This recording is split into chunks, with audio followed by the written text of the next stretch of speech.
Great rising, everybody. Today's Wednesday, January 28th, 2026, and the time is 3:03 a.m.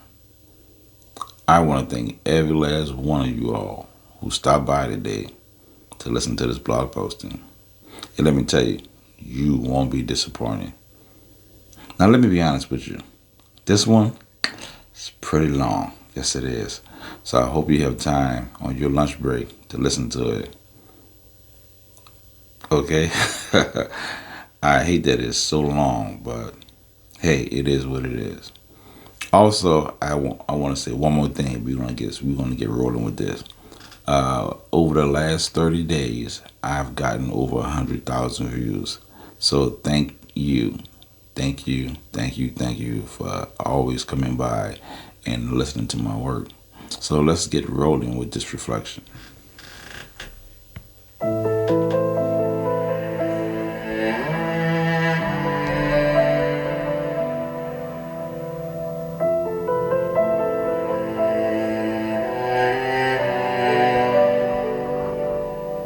Author's opening note. New Orleans taught me something early that I did not understand until much later. Peace is not the absence of noise. If that were true, this city would never rest. Peace is learning how to breathe while the band keeps playing, and the street keeps moving, and the world keeps asking you questions you do not have answers for yet. I grew up watching people laugh with tears still sitting in their eyes. I watched neighbors argue loud enough to wake the dead and then share a plate 5 minutes later like nothing ever happened. I watched storms come in uninvited and leave scars that nobody could hide, and still somehow folks found a way to season the pot and keep living. This reflection was not written in one sitting. I had to stop. A lot. I laughed at the wrong moments. I rolled my eyes at myself. I got up and walked away pretending I needed water when really I needed a minute to pull myself together. Writing about peace when your own heart has been pacing back and forth is not clean work. It is honest work, and honesty does not wear makeup. There is sarcasm here because sometimes faith needs a little side eye before it settles in your bones. There is humor because pain that is never laughed at hardens into bitterness, and I refuse to let that happen to me. There is tenderness because I am still learning how to be gentle with myself when life does not move on my timetable. I am not writing to fix anyone. I am writing to sit beside you, to remind you that difficulty does not mean the Creator stepped away or lost interest or decided you were not worth the effort anymore. I am writing because I have stood in kitchens at midnight asking questions the ceiling could not answer. I am writing because I know what it feels like to pray and then wait long enough to start wondering if your prayer got lost in traffic. This is a two-part series because peace is not a single realization. It is a practice. It is something you learn, forget, relearn, and sometimes resist. Part one sits with the struggle. It names the ache. It admits the frustration. Part two will talk about what shifts when peace finally stops feeling like a stranger. If you are tired, come sit down. If you are confused, you are in good company. If you are holding on by habit more than hope, stay. This reflection is not rushing you. Neither is the Creator. Now let me tell you about finding peace when life keeps tapping your shoulder asking if you are sure you trust the plan. Part 1. When peace finds you sitting on the stoop, a reflection on holding on while life refuses to hurry. Written by Khatib Shuna. Peace does not usually show up when you invite it. That was the first lesson. Peace comes when it feels like everything else has already taken all the good seats. When the room is crowded with doubt, frustration, unanswered prayers, and well-meaning advice that does not help at all. Peace walks in late, looks around, and still expects you to make room.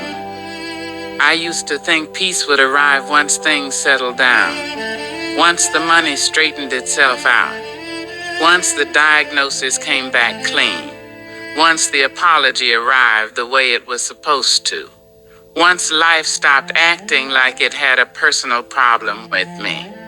New Orleans cured me of that fantasy real quick. This city does not settle down. It improvises, and somehow that is where peace learns how to live. Finding peace in difficulty feels backwards. It feels disrespectful to the pain at first, like you are betraying your struggle by smiling or resting or laughing at something dumb on television when everything is still unresolved. I wrestled with that. I thought peace meant pretending things did not hurt. It does not. Peace means you stop letting the hurt make all your decisions. There were seasons when I felt forgotten, not dramatically, quietly. That is worse. The kind of forgotten where nothing crashes, nothing explodes, nothing forces attention. Just silence, just waiting, just days stacked on top of each other like unwashed dishes. I would pray and then sit there like, well, all right then. That is it. That is the prayer. Now what? The Creator never answered me the way I expected, and that should have been my clue. I wanted explanations. The Creator offered presence. I wanted timelines. The Creator offered enough strength to get through the day I was standing in. I wanted certainty. The Creator offered assurance without details, which felt rude at first, if I am being honest. Better is coming is easy to say when your shoes are dry. It hits different when you are standing ankle deep in something you did not choose. But New Orleans knows about water. This city knows about waiting for it to recede, knows about trusting that dry ground will show up again even when it looks like everything familiar has been rearranged. I had to learn that peace does not mean liking what is happening. Peace means trusting the Creator enough to believe that what is happening is not the end of the story. It means believing that what is ahead holds more kindness than what is behind, even when your memory keeps replaying the highlight reel of disappointment. There is a folklore my grandmother used to tell that does not belong to any book or archive. She said it belonged to the street. She talked about a man who lived near the river, who complained every day about the current, said it moved too slow when he was in a hurry and too fast when he was afraid. One day he decided to fight it. He stood there yelling at the water like it owed him an apology. An elder walked by and said, "You can curse the river all you want, but it is still going where it is going. You can learn how to move with it, or you can wear yourself out arguing." That story sat with me longer than sermons ever did. I realized I had been arguing with the current of my own life, calling delay disrespect, calling difficulty punishment, calling silence abandonment, when really I was being carried in a direction I could not yet see clearly. Peace showed up when I stopped demanding explanations and started listening for reassurance. The Creator has not abandoned you. I know it feels like it sometimes, especially when prayers feel like they bounce off the ceiling and fall back down unanswered. But proximity does not always announce itself loudly. Sometimes it hums, sometimes it waits, sometimes it sits quietly until you are ready to notice it. New Orleans faith is not neat. It is lived in. It prays loud and laughs louder. It questions and still believes. It complains and still shows up. That is the kind of faith that finds peace, even when things are unfinished. There were days I had to talk to myself like a stubborn friend. All right now, breathe. You are still here. You have survived worse. The Creator has not brought you this far to get bored and walk away. Relax your shoulders. Unclench your jaw. Peace is not asking you to give up. It is asking you to stop fighting what you cannot control and focus on what you can carry. Trusting the timing does not mean liking the wait. It means believing the wait is not empty. It means believing satisfaction is ahead, even if hunger is what you feel right now. It means understanding that difficulty is not evidence of displeasure. Often, it is evidence of preparation. Peace found me in small moments, in morning light through the window, in music playing from a passing car, in laughter that surprised me, in realizing I was still standing even after thinking I would not be. And that is where part one rests, in the middle, in the waiting, in the learning. Peace is not finished with you yet. Part two, when peace stops visiting and finally moves in, where borrowed calm gets tired of commuting and decides to live in you. There's a moment, quiet, sneaky, almost rude, when you realize peace has been lying to you. Not maliciously, just casually. Like a friend who keeps saying, I'm 5 minutes away, but never quite pulls up. For a long time, peace only visited me. Stopped by when things were smooth. Came through when the bills were paid, the people were acting right, and the world wasn't testing my last nerve before noon. Peace was seasonal, situational, a guest, and I treated it like that.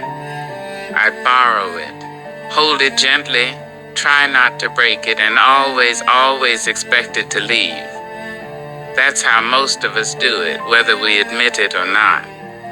We act like peace is some borrowed sugar from the neighbor. Use it sparingly. Don't get too comfortable. Because deep down we assume it ain't really ours. Not permanently. Not with our history. Not with our temperament.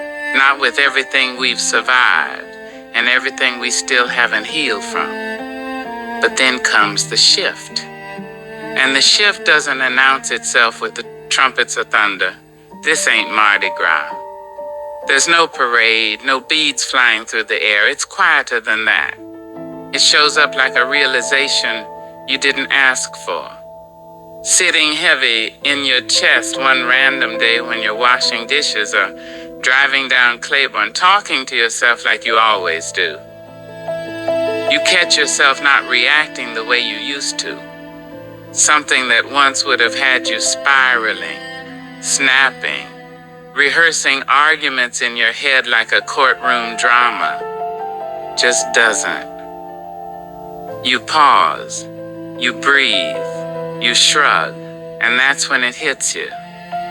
Oh, this is different. Peace didn't just visit. Peace unpacked. See, borrowed peace always feels fragile, like it can shatter if somebody says the wrong thing or looks at you sideways. Borrowed peace needs conditions. It needs cooperation from everybody else. It needs life to behave. And life, especially down here, does not behave. Life got a little attitude, a little spice, a little, I'm gonna do what I want. So borrowed peace stays nervous.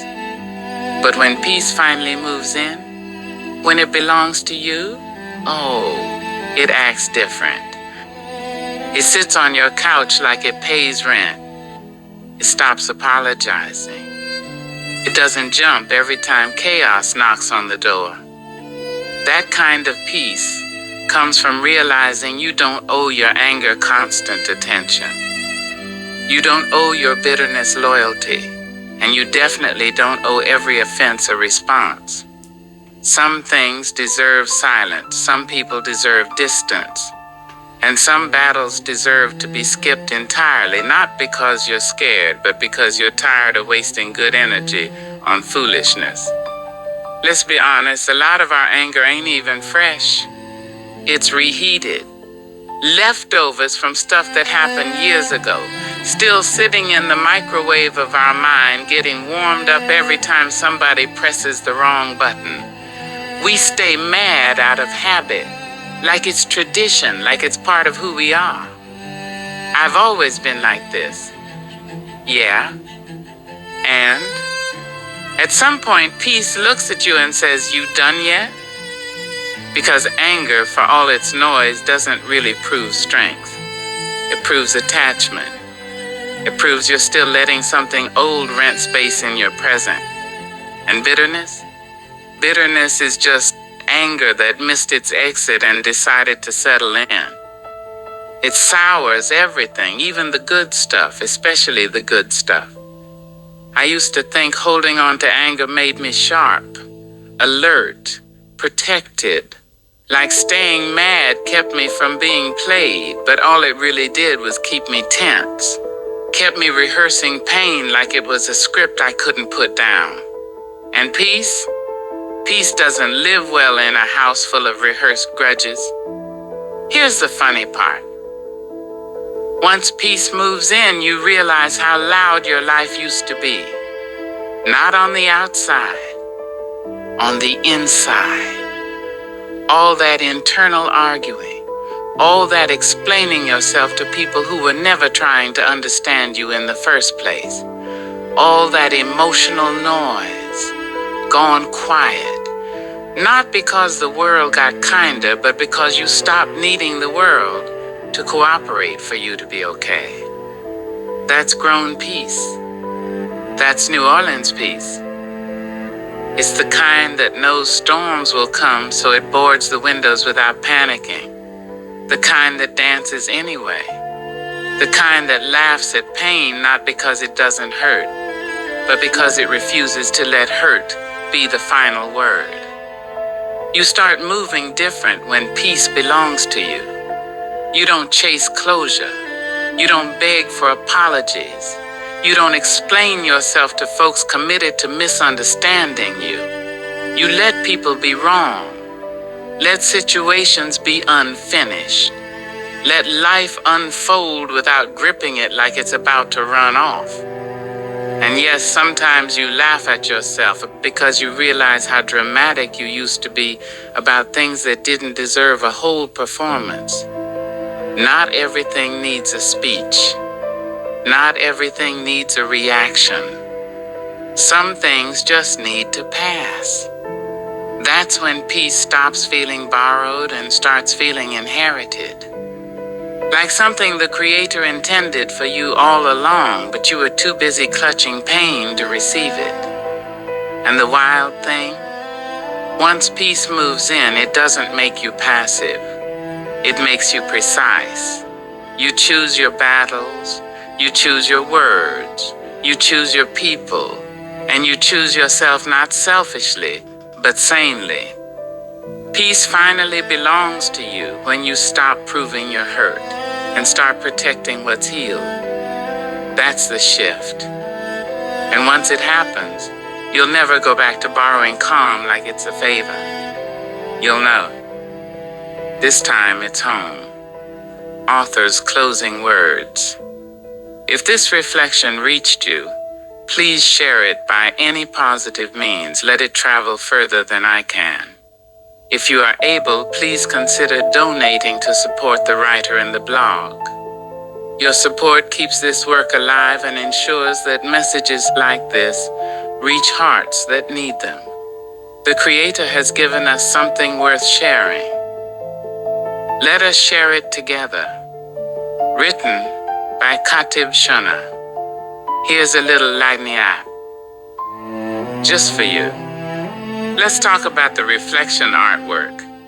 Look at the image long enough and you can almost hear somebody mutter, "Well, damn, ain't that something?" That's how New Orleans teaches you. Half lesson, half side eye, all truth. This city doesn't sit you down gently and explain life. It lets life talk first, then waits to see if you were paying attention. There's a man sitting on those wet steps with his back turned, hat pulled low like he's hiding from the noise without actually leaving it. That's not a dramatic pose. That's a tired one. That's the kind of sit you take when life's been a little too opinionated lately, and you're letting it finish talking before you respond. I've sat like that more times than I care to admit. Usually after thinking I had it all figured out, only to discover the universe had jokes, real dry ones. Candles flicker around him, not trying to be holy, just doing what candles do, holding space. Down here, candles ain't always about religion. Sometimes they're about patience. Sometimes they're about memory. Sometimes they're about telling yourself, I'm still here, even if I don't feel strong right now. That quiet glow hits different when the street's wet and your thoughts won't sit still. The street itself? Oh, it keeps moving. Always does. Rainwater shines like the city spilled its drink and decided not to clean it up. Neon signs bleed into puddles. Music floats through the air. Probably somebody playing their heart out because silence would feel heavier. That's New Orleans affection right there. Not loud declarations, just showing up anyway, playing anyway, breathing anyway. And then there she is, not floating, not glowing white like something pulled out a church window. She's standing firm, a woman with dark wings, calm as she please, like she's seen storms come and go and ain't impressed anymore. She's not here to rescue anybody. She's here to witness, to protect without hovering, to remind without preaching. She looks like the women I grew up around. The ones who let you talk yourself in circles and then hit you with, you done? Women who didn't coddle you, but still covered you. That kind of care runs deep. It's compassion with a backbone. It doesn't shout.